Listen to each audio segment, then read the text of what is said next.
advising centers, and like Okay. I can focus probly on ours too. Looks like it Okay. might be doing something there. Is it? Hmm. No. Let's see if I can get it too. Yeah, maybe because it's embedded. I'm wondering. It was playing earlier. I'm Yeah. confused. Okay. I'll try to get it to play, but for now, Josh, do you maybe want to talk a little bit more Sure. about? Yeah. So basically I can introduce myself and the center that I represent. I think basically today I'm kind of serving as not only associate director for the University Center for Undergraduate Advising, which is the oldest undergraduate advising center on campus, but kind of speaking for academic advising for undergraduate students at large. So specifically, my center serves a variety of different students, and many of your undergraduate students kind of may make their way into my particular center. We serve primarily undeclared students. So our undeclared students are made up of a couple subpopulations. It's basically students who are undeclared, right, who are not totally sure about what they want to major in, but also students exploring major options, maybe exploring multiple majors and not quite ready to make the decision related to which path they want to go towards. Also, we help students who are trying to get into impacted majors. So many of your students may have applied to a particular major, most commonly the nursing major, or applied to a STEM field, and they may have been offered admission as an undeclared student.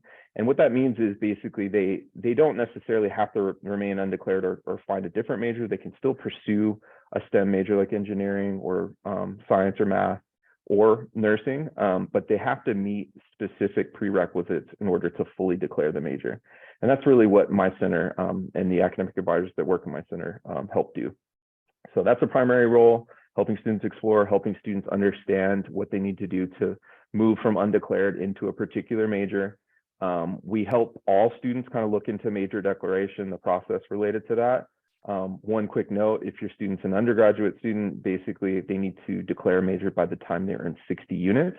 That's typically at the end of the second year, the end of the sophomore year. But we also assist students who are looking into changing majors, maybe moving into an alternative. We help students who experience academic difficulty.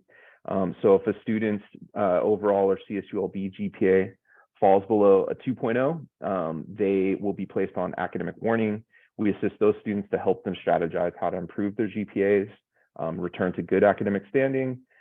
We also assist students who are academically disqualified after being on academic warning and maybe are trying to come back to the university. We help students with that reinstatement process is what it's called.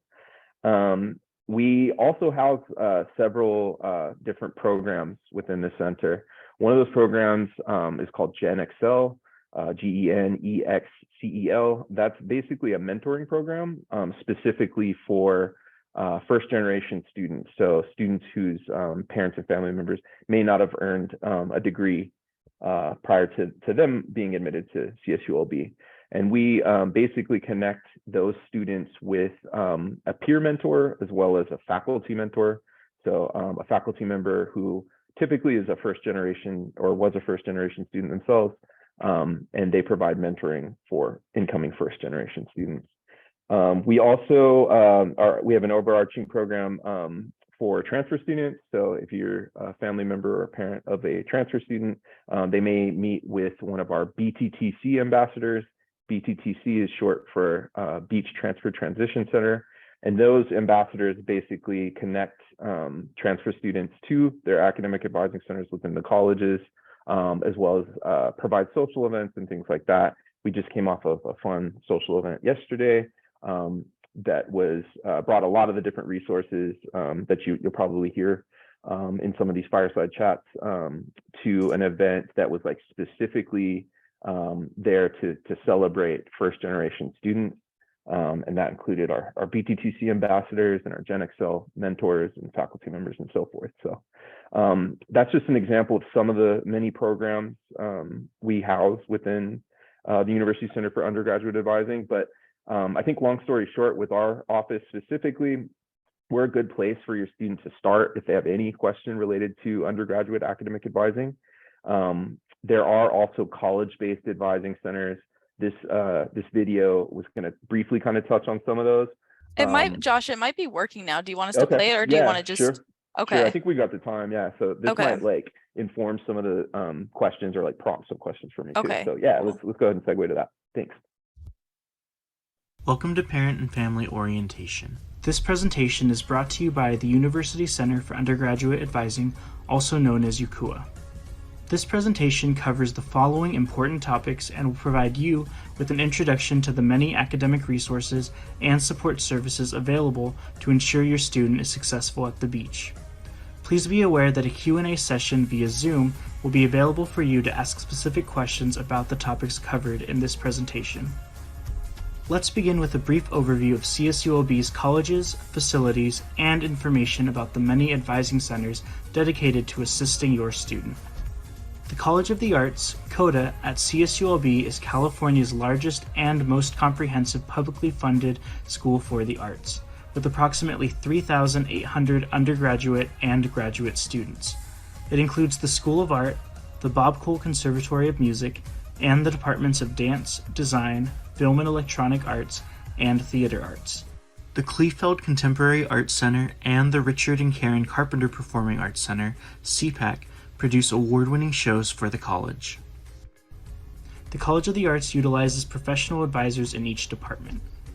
The College of Business includes one undergraduate major, the Bachelor of Science in Business Administration, and provides 8 options including accountancy, finance, human resource management, information systems, international business, marketing, and supply chain management. The college also offers 6 undergraduate minors. Business students are closely advised by the College of Business Center for Student Success. The College of Education is well known for its Liberal Studies Integrated Teacher Education Program, or ITEP, which combines the study of academic subjects aligned to California teaching standards for the K-8 curriculum with professional preparation courses and field experiences leading to a multiple subject teaching credential. Successful completion of ITEP includes both a Bachelor's of Arts degree and a multiple subject teaching credential. This program can be completed in 4 years. Liberal Studies students are advised in the Teacher Preparation Advising Center, also known as TPAC. The College of Engineering offers 4-year curricula leading to Bachelor of Science degrees in the disciplines of Mechanical Engineering, Aerospace Engineering, Biomedical Engineering, Computer Science, Construction Management, and Engineering Technology. Engineering students are advised by the College of Engineering Student Success Center. The College of Health and Human Services offers undergraduate and graduate degrees in a wide range of disciplines, from health-based programs such as the School of Nursing and Kinesiology to criminal justice, recreation and leisure studies, and hospitality, food, and hotel management. The college strives to be a leader in connections to the community, collaboration with other universities, research, and community service. Health and Human Services students are advised by the College of Health and Human Services Advising Center.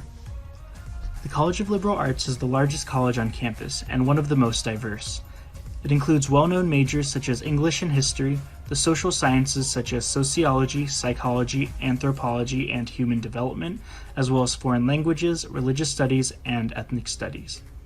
Liberal arts students are advised by the CLA Advising Center, also known as ATLAS. The College of Natural Sciences and Mathematics is a leader in undergraduate and graduate student research. Housed in a complex that includes the state-of-the-art Hall of Science, the Molecular and Life Sciences Center, and the Microbiology Building, the college's 6 departments offer 22 degree programs at the graduate and undergraduate levels, including biology, chemistry, physics, mathematics, and geology. CNSM students are advised by the CNSM Academic Advising Center. CNSM students also have access to the Student Access to Science and Math Center, SAS. The SAS Center is dedicated to promoting CNSM student success. It provides space for studying, tutoring, mentoring, computer access, and meeting sites for student-centered activities. Our final advising center is the University Center for Undergraduate Advising, or UCUA, which provides a home for undeclared and exploring students. We tend to think of all freshmen as undeclared or exploring, even though many of them come into the university with a particular major in mind. Did you know the average undergraduate student changes his or her major 3 times? UCUA also serves as the safety net for all new students. We assist students that encounter academic difficulty or are contemplating a change of major. We work closely with career counselors from the Career Development Center to ensure your freshman has the information he or she needs to make the best decision about a major. UCUA is also a comprehensive advising center for the entire undergraduate population, providing information about campus policy and practice and general education. UCUA coordinates CSULB's e-advising initiative and provides training for new professional advisors as they join advising centers. This is just a small sample of advising centers and support programs that exist on campus. Others include Bickerstaff Center for Student Athlete Services, EOP or Educational Opportunity Program, Gen Excel Program, University Honors Program, Student Support Services Program, Camp, Build Program, and Undergraduate Research Opportunity Program, and many more, all dedicated to your student success and growth as an undergraduate. Let's transition to discussing how you as a parent or family member can support your student's success. You are an integral part of ensuring that your student thrives at the beach. Keeping an open line of communication with your student and encouraging them to communicate with academic advisors, support services, and instructors is key. You have already proven you are dedicated to your student's academic success by learning the information provided to you here. We encourage you to continue to strengthen the lines of communication with your students by discussing what you've learned today and asking your student about what they have learned by completing SOAR. Your student's first year at CSULB will be filled with new experiences. It can be easy to feel overwhelmed. Successful students connect with campus resources and utilize them regularly. If you or your student is unsure about what resources can be the best help, try starting with a professional academic advisor. Academic advisors maintain close working relationships with services across campus and can assist your student in identifying a strategy for success. The following will provide you with steps we encourage your student take that will ensure success. Step 1 is becoming familiar with CSULB web resources.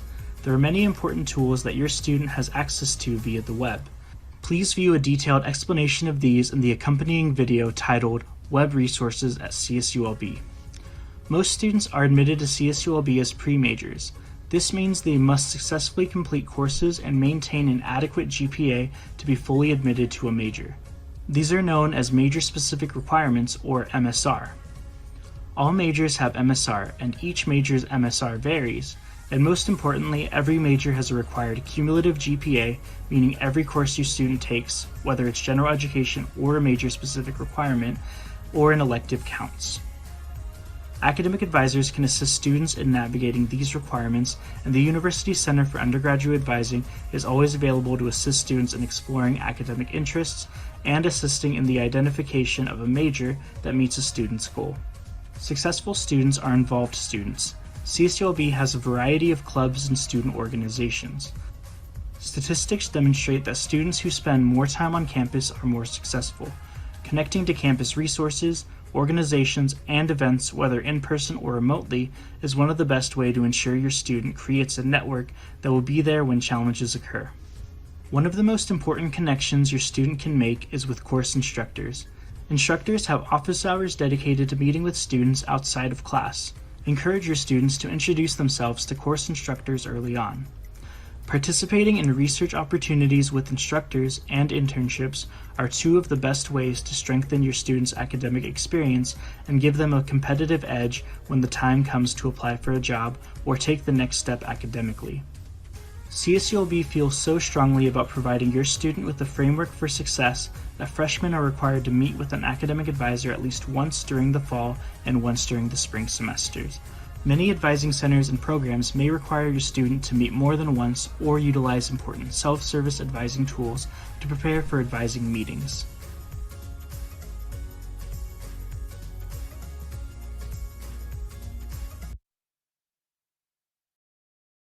Thanks, Cameron. Thank you, Josh, for providing that video. And just as a reminder, we're going to get into our Q&A session now. So you can go ahead and ask your questions in that Q&A button in the toolbar. And then for everybody else watching through Facebook, you can go ahead and ask your questions in the comment section. So Josh, we actually already got a question that came in, and a parent asked, when does advising for spring registration start? Yeah, great question. So I know we packed a lot into that video, but one thing that was mentioned was freshman mandatory advising. We're actually calling freshmen first-time first-year students now, but first-time first-year advising is occurring currently. So that is probably the biggest advising duty that's happening right now in all those college advising centers you just heard about, and also within the University Center for Undergraduate Advising. So there's a mandated requirement that all incoming students meet with an advisor, or at least get information about like what to enroll in for the spring term. So best bit of advice I can give you to give to your student is to have your student basically check email for information related to that, and then maybe just bring it up. Just say, hey, have you already completed your first year mandatory advising session?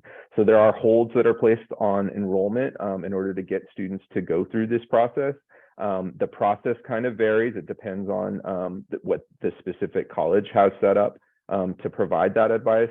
I can speak to our undeclared students, or our students who are pursuing entrance into impacted majors here in the University Center for Undergraduate Advising. We actually assign our academic advisors to first-time first-year students. So each of our advisors has a cohort of students that they manage.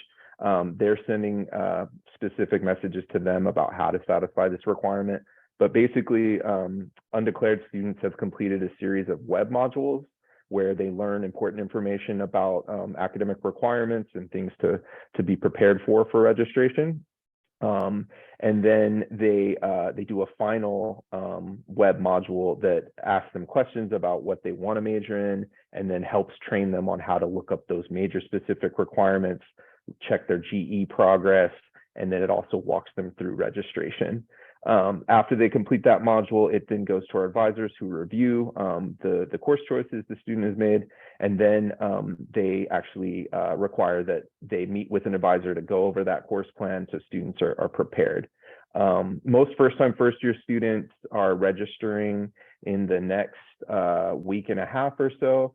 Most of the incoming freshmen have dates of November 18th. I've seen like November 21st, maybe as late as November 22nd. That all kind of varies dependent upon, transfer coursework that may have come in, AP credit and things like that. If your student is coming in with like AP credit, they may have one of those earlier dates. Also, if your student is like a part of a special program like University Honors, or, is a student athlete, or basically if they receive priority registration, that should be open at this point for them to enroll in classes. So yeah, all first-time first-year students are required to do this. Have your student check email for specific directions from their college advisor or their UCUA advisor, University Center for Undergraduate advisor, for details. If there's any question about like what they need to do, I think we'll probably, so we're like sharing the AA-advising email right here. You can always, like, if your student just says, hey, I'm not sure what to do, shoot an email to that AA advising, or have your student shoot an email to that AA advising account, include their student ID number so we can look them up and get a feel for who they're served by, and then we will connect them to that academic advising center to make sure they get that requirement met. If your student's a transfer student, incoming transfer for first time, a lot of them were required to do a mandatory meeting with most likely a faculty advisor, faculty member who also advises on requirements. So even transfer most likely had some type of mandatory requirement and may have a hold. Students can check holds in the student center of MyCSULB. That's a quick way to identify whether or not they've satisfied the requirement. Thank you, Josh. Sure. And then we just got another question from a parent. How does a first-year student sign up for the mandatory advising? Is it emailed to them?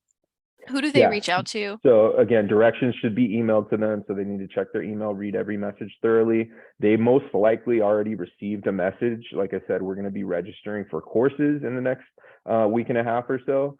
So the mandatory requirement, I'm sure they've received some information about that. Again, if it's unclear, if there's any question about where they need to go or what they need to do, you can always send an email to that aa-advising@csulb.edu, and we'll make sure that the student gets connected with their advising center. Thank you. We got another question. My student is in their second year approaching 60 units. Do they fill out a form online or contact someone for official entrance into the COE major they are attending for? Also, when do they apply and declare for a minor? Yeah, good question.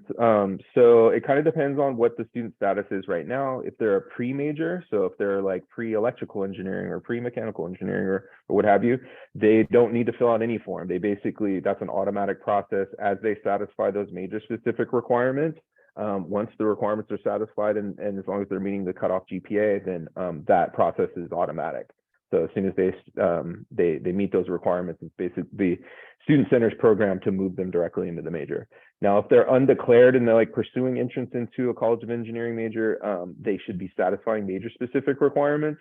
And then what they would need to do is then reach out to the specific faculty advisor. So again, any like question about status, the student should be able to answer whether or not they are in that pre-major status or if they're undeclared. If they're undeclared, they're working with the University Center for Undergraduate Advising, my center, towards meeting those requirements. If they're not undeclared, if they're already the pre-major they want to get into eventually, then there's no action that needs to be taken on their part. They just need to complete the coursework. But they do have access to an advising center.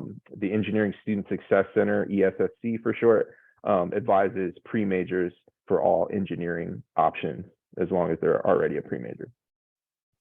Oh, thank you, Josh. And then a parent was kind of referring to the fact that you talked about a lot of students change their major.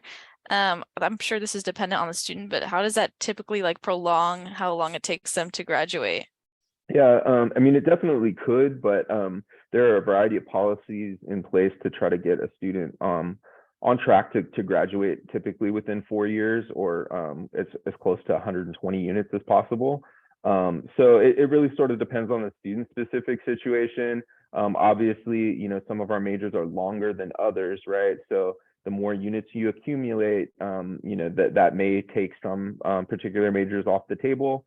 And this is all just kind of based upon a couple of policies that the university has. One of those is that you have to meet those major specific kind of admission requirements for the major by the time the student earns 60 units.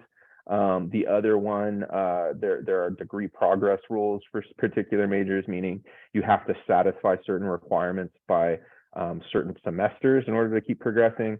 And then there's another policy called timely graduation, which is basically it's based less upon like time. Ideally, I think for you and for the institution, it makes sense for students to finish up within 4 years if possible, right?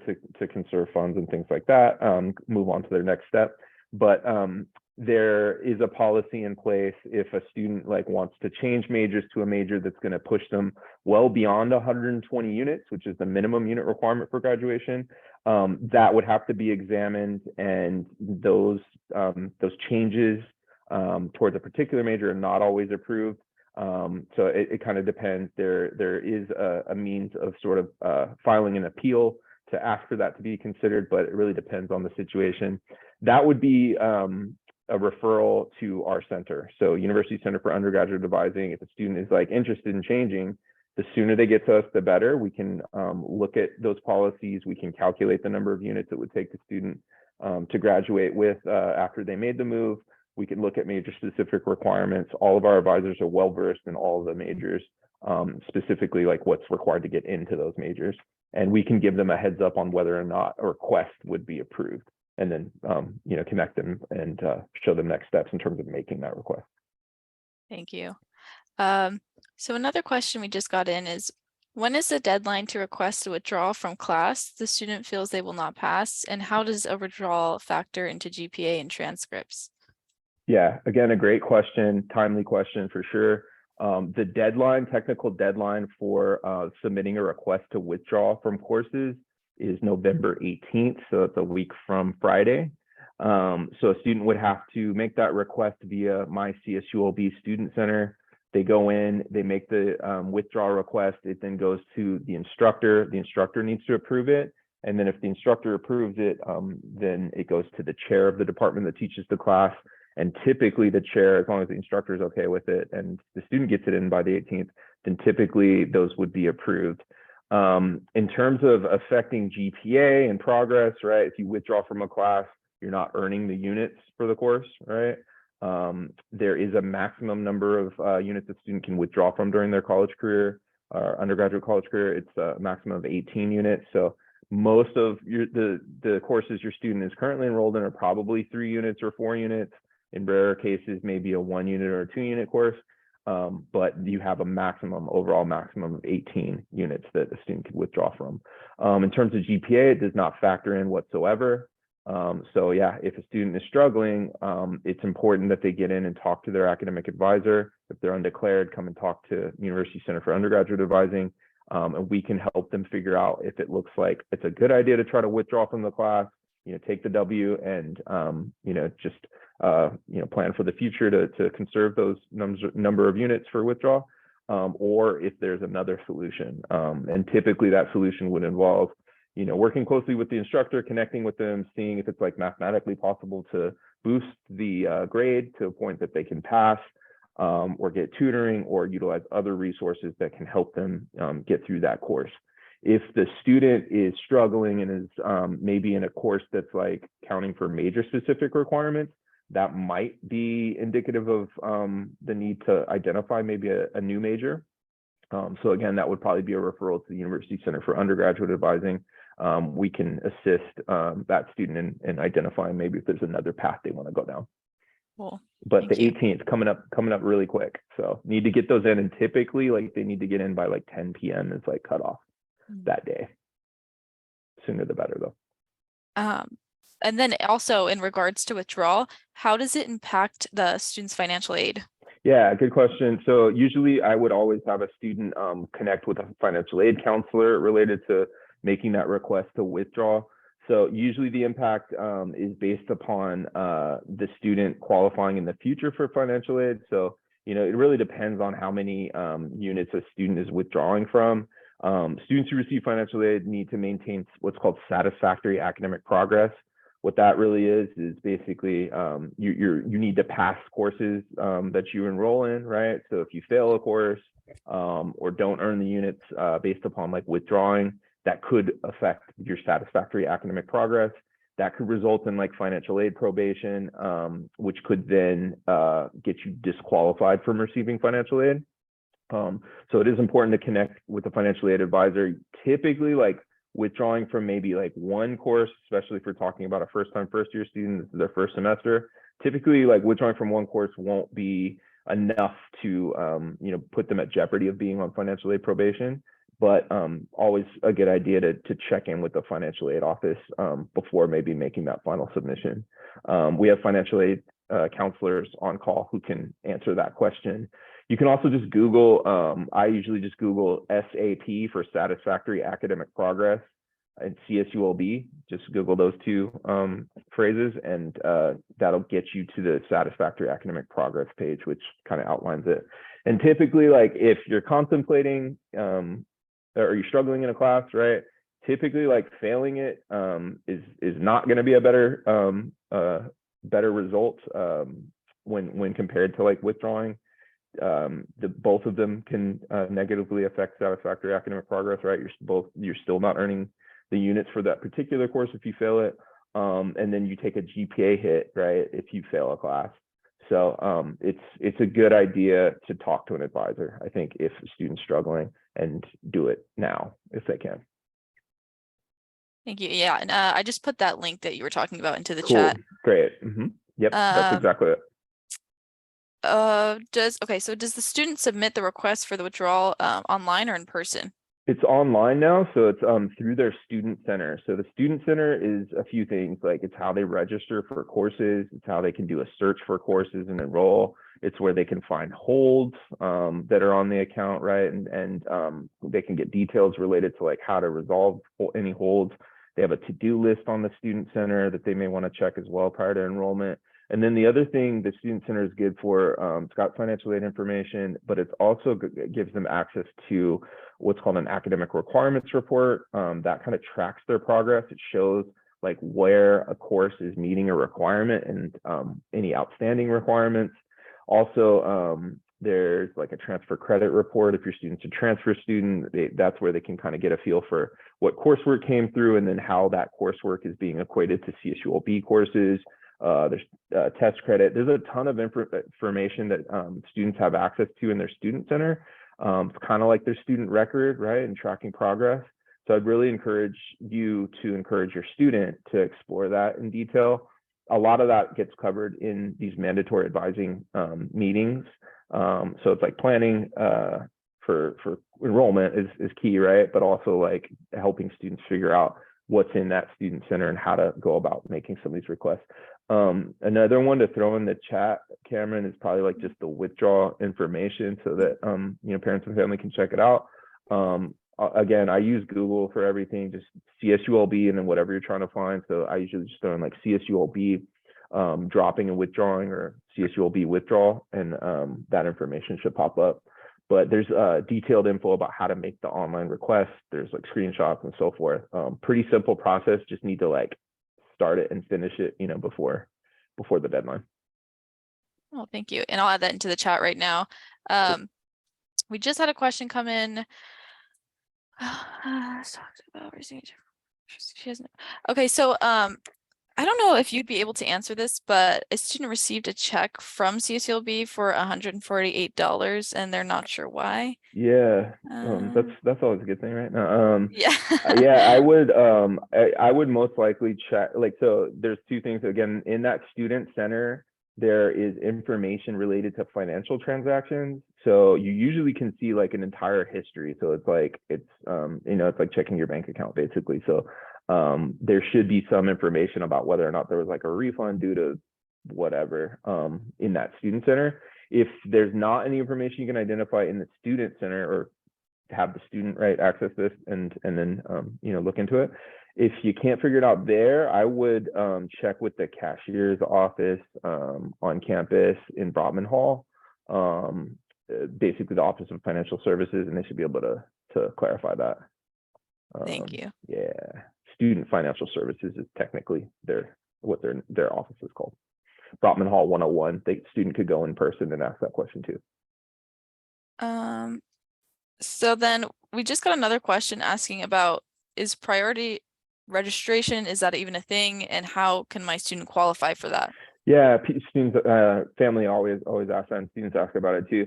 So there are just there's specific populations that get priority registration. Students who work with our BMAC office, students with disabilities, students who are athletes, university honors program, etc., get priority registration, and then registration occurs typically based upon the number of units a student's earned, right? So seniors get like first dibs at courses, right? As they need to graduate sooner, right? And then it kind of goes down the line. If your student's part of the Beach Pledge program, then they register slightly earlier than other students as well. But yeah, it all kind of depends on participation in particular groups, or depends on like how many units a student's earned, basically. Thank you. Yeah, and actually I was an undergraduate student here as well, and I was in the Build program, and that's another great way if you want to get priority registration, which really helped me out a lot because sometimes classes can be impacted. So I would totally recommend your students look into Build. It's a research opportunity for them to get paid as well as getting priority registration. Oh, a parent just asked about the Gen XL program and how does their student qualify? Yeah, so Gen XL, a lot of students are interested in participating, and we're trying to grow the program. It is relatively small at this point. It's basically, we have space for 200 students. And we specifically reach out to a group. So we basically have identified a group of first generation students that we want to offer this mentoring opportunity towards. And then if they take us up on it, that's kind of like how we fill the spaces. We are in the process, like I said, of expanding. We're attempting to try to even we've doubled the program in the last couple of years, and we're trying to continue to do that. So it may be opened up to more students, but at this point, it's kind of an invite only thing, just because of the limited space. What we encourage students to do if they are first generation and like interested in getting involved with Gen Excel, or like maybe possibly serving as like a peer mentor if they, they earn some more units and want to mentor an undergraduate incoming student. What we would encourage is that they follow us on Instagram. I could probably find our Instagram handle and try to throw that in the chat, or give it to Cameron. Yeah, it's up there right now, but I'll throw it in the chat as well. Sweet. Okay, cool. Yeah, so that's a great way to like get an idea of like when we hire peer mentors and just like what we're doing. Most of our events related to Gen Excel, like the social events and different things that we offer for our students, they're open to like all students. So we never really turn students away from participating in those. It's just the like linking them with a particular peer mentor and faculty mentor that we have like limited space for. The other thing I would encourage is that students look into joining the student organization. We've got a really active first gen student organization called First Gen at the Beach. They've got a really active Instagram too. That's like probably the best way to get an idea of what's going on with that group, and that's open to all students and they can participate. And there are other programs like Cameron mentioned, like Build, Europe. There's a ton of other programs that provide mentoring to students that, it's like strictly just like an application process. So it kind of depends on the program. But Gen Excel right now, again, it's kind of like invite only, but it's because we've got limited space. We're hoping to open it up more. Yeah, it's a great opportunity. Another parent just asked, when is the deadline to apply for university honors and where? Yeah, I'm not sure of the exact deadline off the top of my head, but that would be a good one to Google too. Just put in UHP CSULB, and that will give you information related to the University Honors Program. And they do, from my understanding, still like take students on kind of a rolling basis. So you should be able to potentially join that as well. And yeah, that's a way to get priority registration as well.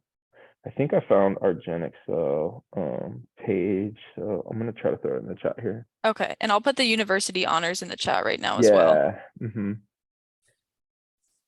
And then let me try to find our first gen one. These are really good questions, though. You guys are on top of it.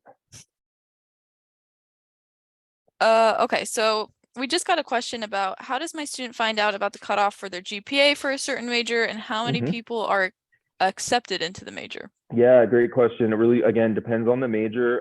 So all majors have major specific requirements that we mentioned in the video. So there's like basically admission requirements for all majors. You can typically find those just by Googling the letters MSR for major specific requirement, CSULB. But let me see if I can get the current list and drop it in the chat. And that's basically a list of all the colleges, and you can kind of click within the college to find the major housed under that particular college. And then it'll have like the cutoff GPA, it'll have the list of courses that are required. And it kind of depends, like some majors that are super highly impacted, like nursing, right? That's the example we give as like the most impacted program on campus. That one, there's a whole setup in terms of like what students need to do. So basically, if your student was interested in nursing, this is their first semester, what they would have to do is move into undeclared. Then they would have to take a set of specific courses. They'd have to maintain a specific GPA. Basically, they can't earn anything less than a B in their courses. And then that would then allow them to move into the pre-nursing status. Then when they're in the pre-nursing status, they complete additional courses, so additional major specific requirements. And then they've got to maintain that higher than average GPA as well. And then they have to apply. So that application basically looks at GPA, it looks at progress, they do an interview. There's a whole kind of laundry list of stuff that has to happen for that major. So that's like an example of an extreme one.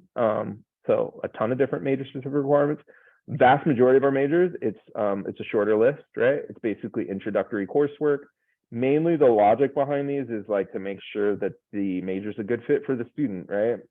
So for example, like business would have to do a business calculus course, economics courses, intro accounting courses, business law, etc. So basically they do those courses to make sure that it looks like, that they'll be successful as they navigate the upper division requirements for the major. Let me try to find the link and I'll just put that one directly in there. But that is something that those conversations are happening in the colleges if your student is a pre-major, and they're definitely happening in the University Center for Undergraduate Advising. We want to make sure that your student is efficiently taking courses so they can explore majors they want to get into, and they're making use of the courses they take to do that, to explore and meet those requirements so that they're eligible to be fully in the major by the time they're in 60 units. I think you might have put like our website. One place you can find like a current list. If you go to our website, csulb.edu/UCUA, there is a resources tab, and I've placed on the resources tab the major specific requirements. I have like the fall 2022 list, which is what most of your students would be following. I'm going to put that in the chat though too, a direct link to that. Thank you. Right now. Yep. Okay, so we just got a question about the GWAR. Do they still have to complete that? Yeah, GWAR is something that is required for all the entire system in the Cal State systems, the entire CSU. So it's satisfied in different ways. Here, it's basically satisfied by the student taking what's called the GWAR placement exam. They take that exam, and then that exam will determine whether or not they have to do one writing intensive course to meet the GWAR and satisfy the requirement, or if they have to take a series of courses prior to taking the writing intensive course. So one bit of advice is just as your student completes like composition courses or critical thinking in their first year, it's probably a good idea to be planning to take the GWAR placement exam, coming into the sophomore year, or maybe like that third semester for incoming first-time students, first year or freshmen. If your student's a transfer student, I would have hoped they've already taken the GWAR placement exam, or if they haven't, that they sign up as soon as they can so they can get assessed in terms of like what they need to do to meet the GWAR. Again, like if there's like a series of courses they need to be completing, right? And they're a transfer student, ideally they'd only be here 4 semesters, right? And then they graduate. So it's really important to get that GWAR placement exam taken so that we can see, if they need to do a sequence of courses, they want to make sure that they plan for that. You can find GWAR information, just Google GWAR, GWAR, short for Graduation Writing Assessment Requirement. We love the acronyms here. And just Google that with CSULB. And I'll add that in the chat as well. And so we just got another question about double majoring. Can a student double major, graduate with 2 bachelor's degrees? And then specifically they're asking about in the School of Science. So they have basically like double majors. You're not technically graduating with 2 bachelor's degrees. Basically, you have 2 majors, right? It's 1 degree, but it depends on the majors, right? So depending upon how many units and overlap in terms of the two majors, that may or may not be something that's allowed. They're definitely, it's not something that's totally forbidden, right? Like people can double major, but typically that would mean like the major was on the lower end of units. It may be a challenge if you're talking about STEM, right? Like if you're talking about majoring in bio and trying to major in math as well. But with that said, there are students that like major in something like biology and then minor in something in like chemistry. You also sometimes see that with some of the engineering options. And that sort of has to do with the vast number of chemistry courses that have to be completed in order to meet those biology requirements. So it kind of depends on the situation. That's something the student could explore. Like if they're already a STEM major, they're in the College of Science and Math, I would have them explore that idea with their advisor in the College of Science and Math. And they usually can give information about whether or not it looks like mathematically possible within policy. If there's any question about it, they could also meet with a UCUA, University Center for Undergraduate Advising Center advisor, who can explore that too. And your student actually has access to something called a timely graduation summary that kind of gives them an idea of like how many units are like applying towards the policy and whether or not they've got room to potentially tack on a second major. Maybe better than a second major, and usually what I would encourage is like looking into a minor, right? Minors, usually, far fewer courses. So hovering around like 15 to 18 units, maybe more, a little bit more than that. And then the other idea, rather than like just double major, right? You're not necessarily, securing that entry level job or getting extra kudos for that second major, right? Maybe better than that, exploring like a meeting with a career development counselor in our career development center, getting some ideas of maybe culminating experiences as they complete major requirements, service learning opportunities, internships, things that like will help them go through an experience that will help them figure out what their next step is. That's typically what I would suggest, maybe over just like tacking on a second major. Have them meet with a career development counselor and get an idea of like where they're going, right? Are they interested in taking a course that will get them, in an office environment or, in a service learning type environment where they can learn what they want to do next, clarify goals, like Cameron participated in build, doing research, right? Connecting with faculty to get a feel for what they want to do with their degree rather than just like kind of, trying to rack up units or rack up a second major, basically. But these are great conversations to have with an advisor. Yeah. And just as a reminder, we're getting towards the end of our Q&A session here. So I just want to make sure everybody has the chance to get their questions answered. We did have a question. A parent's a little bit confused on how the advising process works. So they understand that in the first year, advising is mandatory and they have a specific advisor. But moving forward with the next 3 years, do they have that same advisor or? Yeah, so again, this all depends on the college, right? So this is a massive university, right? So we have college-based advising centers that were kind of covered in the video. So it depends on that particular college's their format in terms of advising. So a lot of colleges are moving towards like a caseload where there will be a specific advisor that the undergraduate student meets with, almost whenever they want, right? Like multiple times throughout their undergraduate career. That oftentimes transitions to a faculty advisor once the student reaches like an upper division standing, once they're like a junior or senior. But again, it kind of depends on the specific advising center. So I understand if you're confused, it's kind of confusing because there's varying processes. But if your student is confused about where they need to go, have them check email or have them reach out using that email account that's right there on the page. And we'll make sure that they get to who they need to get to based upon who they're assigned with. But if the student's undeclared, I can tell you for sure that they are linked with a particular advisor and they have contact info. They have information about like when that advisor takes drop-in, quick questions, and they have contact information for that particular advisor. And again, you can always like reach out to me. I don't know if there's one with my particular email address, but I can throw it in the chat and you guys can always reach out to me too. And I can look them up and get them connected to who they need to be connected with. Thank you, Josh. So I think that we got to all our questions today. And once again, if you do end up having any questions later on, here's the University Center for Undergraduate Advising. Here's their contact info. And then Josh just put his email in the chat as well. And then also, I recommend that everybody join the Beach Family Portal.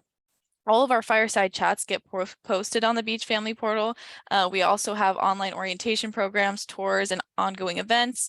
We also send out personalized newsletters. We address campus news, announcements, and deadlines, and it can help you. It's an opportunity to connect with other CSUB families here. So I totally recommend you join our Beach Family Portal, and you can join it through that link that's posted on the screen right now. And then if you don't have a question that's necessarily related to beach advising, what we were talking about today, you can also contact our parent and family programs office. And actually our email is going to be pfo@csulb.edu. It's a great place to start. If you don't know who to contact, we can get you into contact with the right people in the right departments.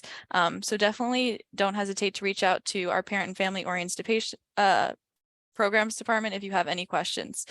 And then finally,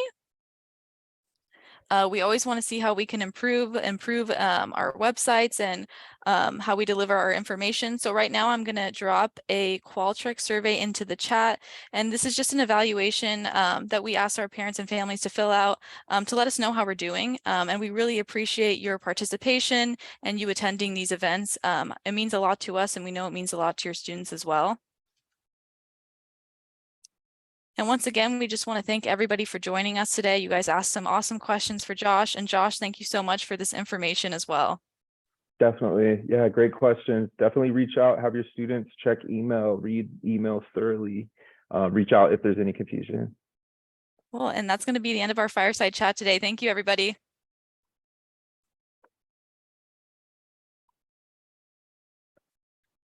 Okay.